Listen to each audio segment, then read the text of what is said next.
Ladies and gentlemen, people treat you how you teach them to. That's the raw truth, and it's one most people don't want to hear because it puts the responsibility squarely on your shoulders. But if you're serious about putting an end to being disrespected, this is where it starts. Not with them, not with what they said or didn't say, not with how your boss talks to you or how your partner rolls their eyes when you speak. It starts with you. Every time you stay silent when someone crosses a line, you're teaching them that line doesn't matter. Every time you laugh off a backhanded comment or let a toxic friend dump their negativity on you without pushing back, you're saying, this is okay with me. And the truth is, people are not mind readers. They're observers. They pick up on what you allow. They notice when you don't stand up for yourself. And slowly, without meaning to, they start to believe that maybe you're okay being treated that way. You're not. But here's the deal. Your actions speak way louder than your words. You can tell someone you don't like the way they talk to you, but if you keep coming back, if you keep entertaining the conversation, if you keep playing along, you're showing them that your boundaries are just suggestions, not rules. Think about any relationship where disrespect has become a pattern. It didn't start that way. Disrespect rarely shows up on day one. It creeps in. Someone makes a joke at your expense, you let it go. They interrupt you repeatedly, you stay quiet. They show up late, ignore your feelings, dismiss your concerns, and you make excuses for them. You do it because you're trying to keep the peace, or because you don't want to rock the boat, or maybe because you're hoping they'll just stop. But they don't. Why would they? You've taught them that you'll take it. Now, here's where the shift begins. You have to start retraining people on how to treat you, and that starts with retraining yourself. You have to raise your standards, not just in what you expect from others, but in what you expect from yourself. You've got to get clear on what's okay and what's not. And then, this is the hard part, you have to act on it every single time. You don't have to yell. You don't have to argue. You don't have to give a TED talk on boundaries. All you have to do is stop engaging with behavior that disrespects you. When someone talks down to you, you stop the conversation. When someone tries to manipulate you, you call it out or walk away. When someone keeps showing up with drama or disrespect, you stop giving them your energy, period. This is where your power lives, in your choices, in what you tolerate, in what you reinforce. The people around you will learn very quickly that you're not available for disrespect, but only if you're consistent. The first time you hold a boundary, people might be surprised. They might push back. They might get defensive. That's okay. That's part of the process. You are no longer playing the same role in their life. And that shift makes people uncomfortable. But it's not your job to manage their discomfort. It's your job to protect your peace. You have to be willing to lose people who don't respect you in order to find the ones who do. And I know that's scary. I know the idea of walking away, of confronting someone, of not being liked. It can feel overwhelming. But let me ask you this. How much longer are you willing to shrink yourself to avoid conflict? How much more of your time and energy are you going to hand over to people who don't value you? You are not here to be liked by everyone. You are here to respect yourself so fiercely that the only people who stick around are the ones who rise to meet your level, the ones who see your strength, your value, your integrity, and treat you accordingly. Respect isn't something you demand. It's something you command by the way you show up, by the way you speak, by the way you carry yourself, and most of all, by what you allow. People will always test the line. That's human nature. But when you consistently show them that you know your worth and you won't settle for less, they stop testing. They step up or they step out. Either way, you win. Boundaries are not walls. They're not about shutting people out or cutting everyone off. They're about protecting your energy, your peace, your time, and your values.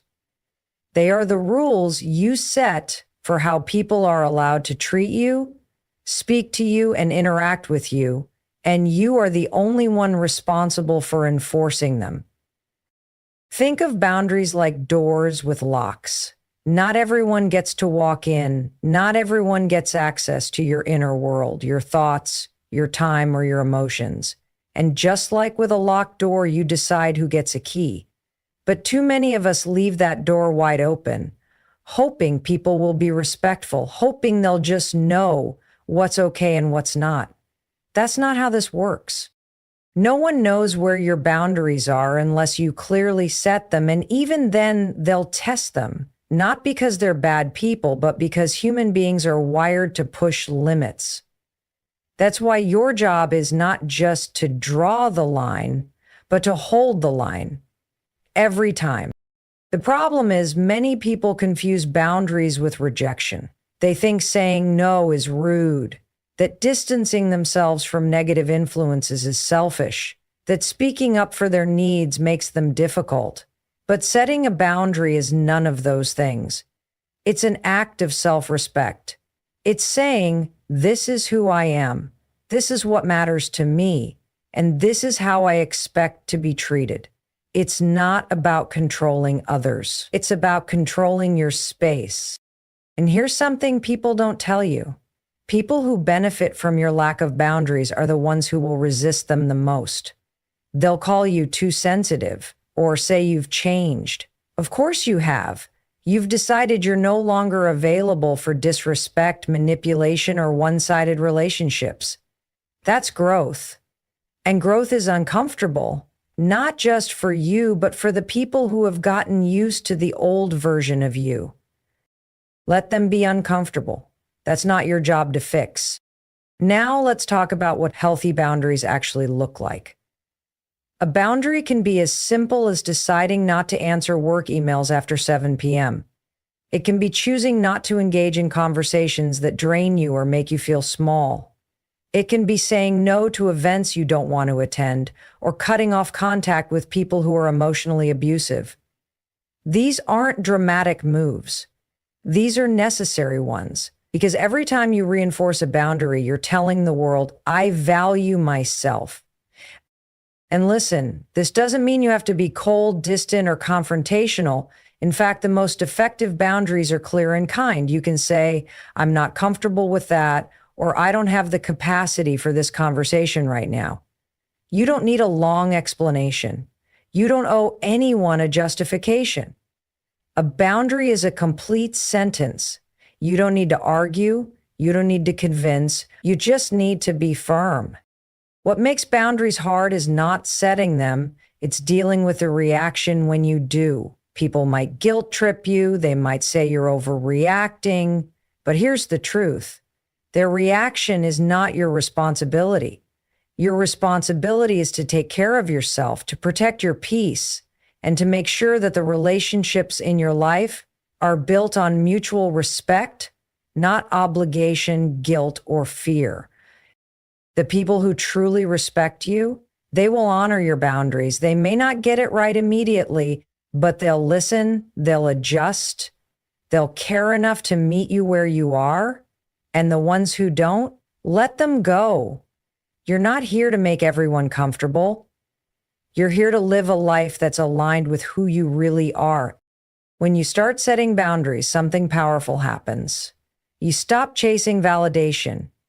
You stop waiting for people to treat you right. You stop explaining yourself over and over again. Instead, you walk into every room with clarity, with self-respect, with quiet confidence. You know what you stand for, and that changes everything. Because when people realize you won't tolerate being disrespected, they either step up or they step out. And either way, you're no longer losing sleep over things that are outside of your control. You're no longer exhausted from managing everyone else's feelings. You're no longer shrinking yourself just to fit into someone else's comfort zone. You're standing tall, you're leading yourself, and most importantly, you're finally giving yourself the respect you deserve. When that happens, the world around you starts to reflect it back. Not because you demanded it, but because you embodied it. And that's the power of boundaries. Confidence is not something you're born with, it's something you build. And the truth is, most people are waiting around for confidence to show up before they take action. But it doesn't work that way. Confidence isn't the cause of action, it's the result of it. You don't feel confident first and then speak up in the meeting. You speak up in the meeting, your voice shakes a little, and afterward you realize, wait, I survived that. That's how confidence grows. Too often we confuse confidence with being loud or extroverted or having all the answers. That's not confidence. That's performance. Real confidence is quieter. It's a knowing. It's showing up even when you feel scared, even when you doubt yourself, even when your hands are shaking and your heart is racing, because you've made a decision that your voice matters, that your needs matter, that you matter. Confidence begins with self-respect. And self-respect is built on the decisions you make every single day, especially the ones no one sees. It's waking up and doing what you said you'd do. It's taking care of your health. It's keeping your promises to yourself. Every time you follow through on a commitment, you reinforce the belief that you can trust yourself. And that trust, that's the root of real confidence. You can't feel good about yourself if you constantly abandon yourself. If you let people walk all over you, if you silence your opinions, if you shrink to make others comfortable. Confidence can't grow in an environment where you keep betraying your own values just to be accepted. That's not confidence, that's survival. And eventually it drains you. The shift happens when you stop outsourcing your self-worth, when you stop waiting for permission, when you decide that your value is not up for negotiation, that you don't need everyone to agree with you, that you can handle someone being disappointed in you and still feel strong in who you are. Confidence is built in those moments when you choose yourself over people-pleasing, when you choose action over fear, when you choose courage over comfort. Let me be clear, confidence isn't about having all the answers. It's about being willing to show up, even when you don't. It's about trusting that whatever happens, you can figure it out. That even if you fail, you'll get back up. That even if it's messy, you'll learn. This mindset, this decision to act despite uncertainty, is how you train your brain to stop defaulting to self-doubt and start leaning into belief. And yes, confidence can be uncomfortable because it forces you to face your fears. It forces you to risk judgment. It forces you to stop hiding. But comfort is not the goal. Growth is. And you cannot grow if you keep choosing what feels safe over what makes you strong. The world doesn't give confidence to people who sit on the sidelines. It gives it to the ones who are willing to step into the game, get knocked down, and keep moving forward. You gain confidence by doing the hard things, by having the difficult conversation, by saying no, by showing up when it would be easier to disappear. Every one of those moments adds another brick to the foundation of your self-belief. And here's the best part. Confidence is contagious. When you walk into a room with the energy of someone who knows their worth, not someone who's arrogant or fake, but someone who is grounded, clear, and unapologetic, it shifts the energy around you. People feel it, they respect it, and they respond to it, not because you're trying to impress them, but because you've stopped needing to. Confidence isn't about being the best, it's about being real, being present, owning your story, standing in your truth without needing to explain or defend it. And that kind of confidence, that's earned. That's built moment by moment, choice by choice, day by day. So stop waiting. Stop telling yourself you're not ready. You are. You become confident by being courageous. You become confident by taking that step before you feel ready. You become confident by deciding right now that you are worthy of being seen, being heard, and being respected without needing anyone else to validate it. Confidence is not magic, it's muscle. And the more you use it, the stronger it gets. Disrespect has a way of catching you off guard. It sneaks in through tone, through timing, through subtle digs that leave you questioning if what just happened actually happened. And the moment you feel that sting, that moment right before you react, is where your power lives. It's in the pause. The power of the pause is one of the most underrated tools when it comes to earning respect and never letting someone treat you like you don't matter again. When someone disrespects you, your first instinct is usually emotional. Maybe it's anger, maybe it's embarrassment, maybe it's fear. And in that surge of emotion, it's easy to snap, to defend, to freeze, or to say something you'll later regret. But when you learn to pause, just for a few seconds, you shift from reacting to responding. And that shift changes everything. The pause is a moment of self-leadership. It's not weakness, and it's not passivity. It's control. It's confidence.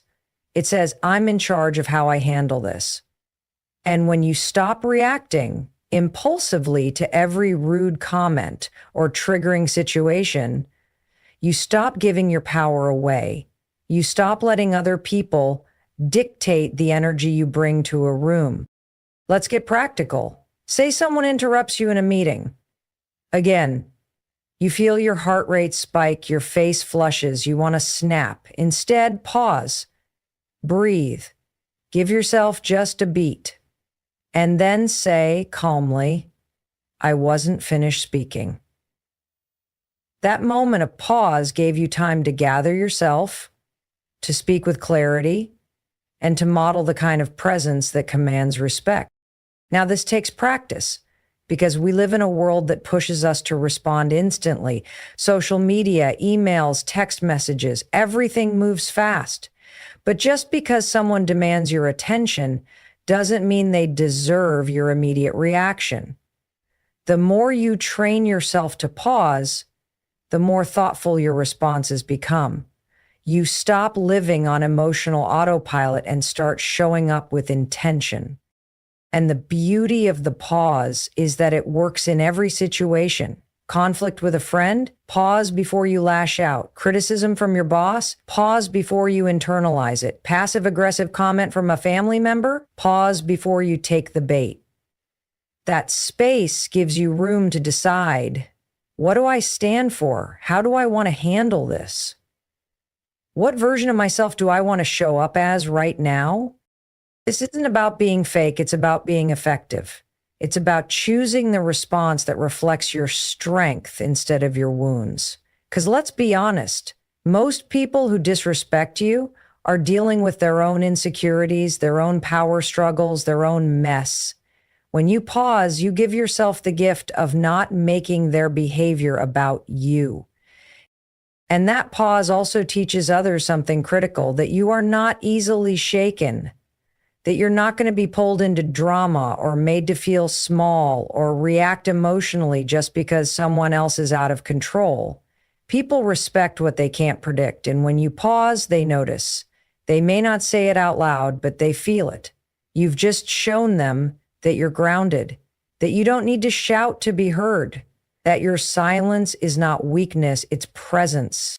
And the truth is, the pause doesn't just protect you from reacting poorly. It gives you time to access your inner wisdom, to remember who you are, to realign with your values. Sometimes the best thing you can do in a moment of disrespect is simply not give it your energy. Not because you're afraid, but because you're focused. Because you've got bigger things to handle than someone else's immaturity. So start using the pause like a secret weapon. The next time you feel disrespected, don't react, breathe, sit with it, ask yourself what matters most, and then respond in a way that leaves you feeling proud of how you handled it. That's what it means to lead yourself. The world is always going to throw situations your way that test your patience, your confidence, and your boundaries. You don't control that, but you do control how you show up in those moments. And when you choose to pause, to breathe, to step back before stepping forward, you stop playing defense and start taking command. You show the world and yourself that your respect is not negotiable. That's not just power. That's growth. And that's how you start living like someone who demands respect without ever having to raise your voice to get it. What you say about yourself, out loud and in your head, shapes the way the world sees you. That's the truth most people don't understand. You teach others how to treat you, not just through your actions, but through your language. The way you speak about yourself is a reflection of your self-worth, and people pick up on it whether they realize it or not. If you speak with hesitation, if you downplay your strengths, if you constantly make jokes at your own expense or second-guess yourself in every sentence, people start to believe that's how you see yourself. And if you don't respect your voice, why should they? You have to stop speaking about yourself like you're not in the room. Stop talking yourself down to make others feel comfortable. Stop using phrases like, I'm just, or sorry, but, or this might sound stupid, but. Because every time you do that, you chip away at your credibility. You're unintentionally telling people, don't take me seriously, and they won't. Language is power. It sets the tone before you even finish your sentence.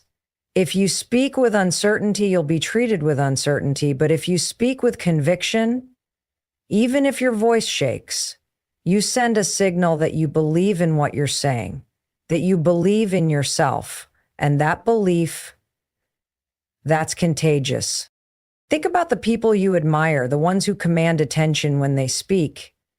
They're not necessarily the loudest, the smartest, or the most experienced.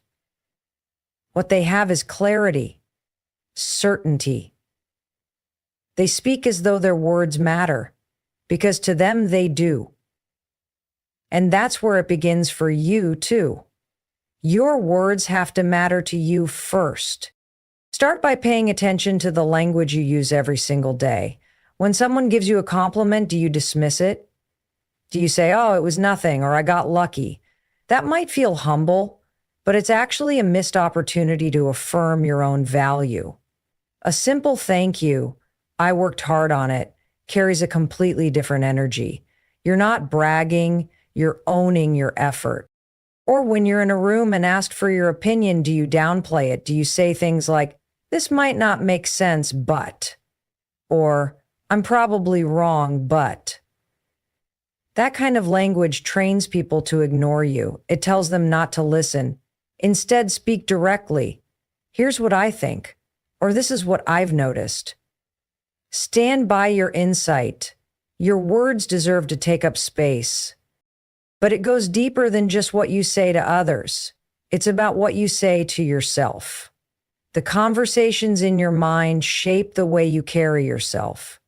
If you constantly say, I'm not good enough, I always mess things up, or they're better than me, that becomes your inner script, and eventually it becomes your reality. Your self-talk has to start reflecting the respect you want from others. You can't bully yourself in your head all day and expect people to see you as confident. You have to rewrite the script. Start with simple shifts. Change I can't to I'm learning how. Change I'm not good at this to I'm getting better every time. Change they're way ahead of me to their journey is different, but I'm still moving forward. These aren't just motivational phrases. They're tools to reshape your mindset. And a strong mindset speaks louder than any title, credential, or background. It's also important to remember that silence speaks too. If you stay quiet in moments when your voice should be heard, when someone disrespects you, when a boundary is crossed, when your values are questioned, you're sending a message that your voice doesn't matter. And it does. You don't need to have the perfect words. You just need to speak with honesty and intent. The way you speak is one of the most powerful forms of self-leadership you have. When you communicate with clarity, with purpose, and with confidence, you give others a blueprint for how to engage with you. You show them without needing to shout that you're not to be underestimated, that you're not to be talked over, that your presence matters. And when you start speaking like someone who knows their worth, everything changes. People will listen more closely. They'll think twice before crossing a line, not because you demanded respect, but because your presence earned it. You've got to be the first person to speak to yourself with the respect you expect from the world. That's where it all begins. And once you do that, once you consistently show up with powerful, intentional language, disrespect won't stick. Because your words will have already set the standard. What you surround yourself with determines what becomes possible for you. It shapes how you think, how you speak, how you act, and most importantly, how you see yourself. You could be the most talented, driven, kind-hearted person on the planet, but if you're spending your time around people who don't respect you, don't support you, or don't see your value, it will eventually wear you down. That kind of environment doesn't just drain your energy, it distorts your sense of self-worth. Let's be clear, the people in your life are either building you up or breaking you down. There is no neutral. Every comment, every joke, every interaction leaves a mark.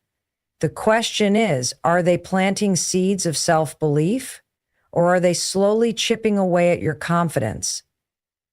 Are they encouraging your growth, or keeping you stuck where you are because they're afraid to grow themselves? Respect is contagious, so is disrespect. If the people you hang out with constantly interrupt you, ignore your boundaries, dismiss your ideas, or minimize your accomplishments, that behavior becomes normalized. You begin to tolerate it, you begin to expect it, and then you start wondering if maybe you deserve it. That's how powerful your circle is. It has the ability to either validate your greatness or validate your self-doubt. You have to start auditing your circle like your life depends on it, because it does. Your mindset, your habits, your goals, your peace, all of it is influenced by the people closest to you. And if someone's energy feels off, it probably is. If you leave a conversation feeling smaller than when you entered it, pay attention. That's a red flag. It doesn't mean they're a bad person, but it might mean they're not right for the version of you that you're becoming.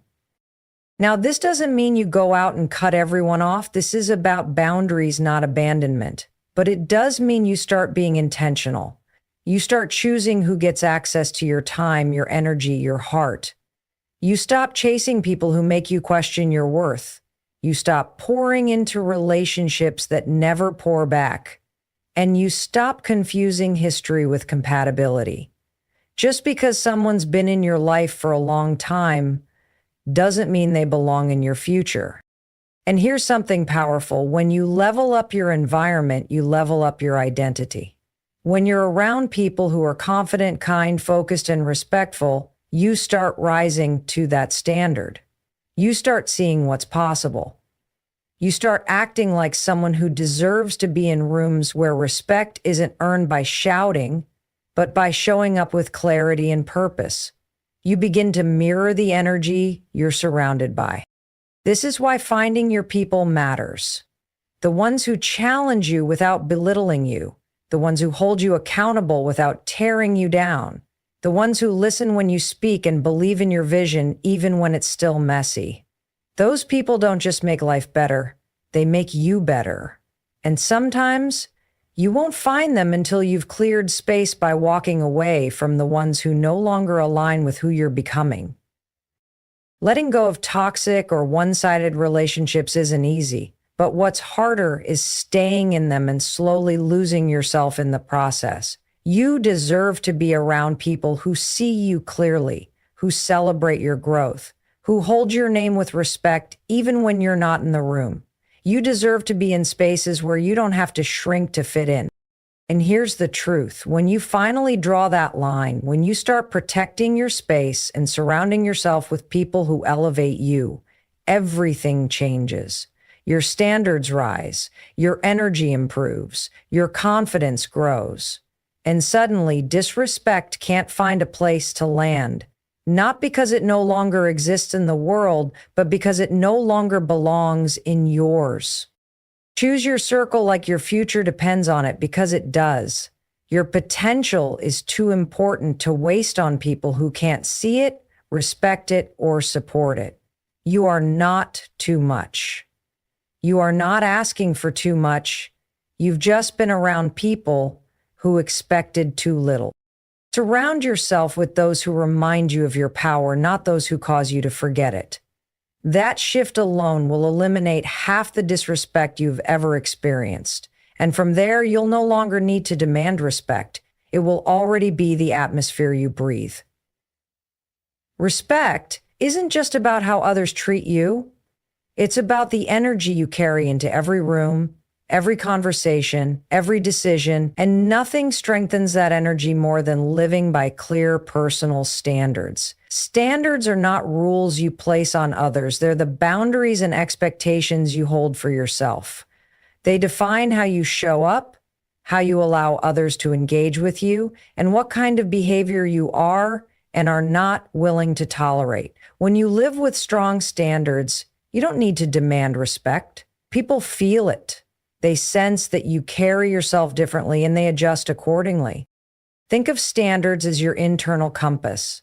They help you navigate everything from your relationships to your work ethic to your self-care. When you don't know your own standards, you drift. You say yes when you mean no. You tolerate what feels wrong just to avoid conflict.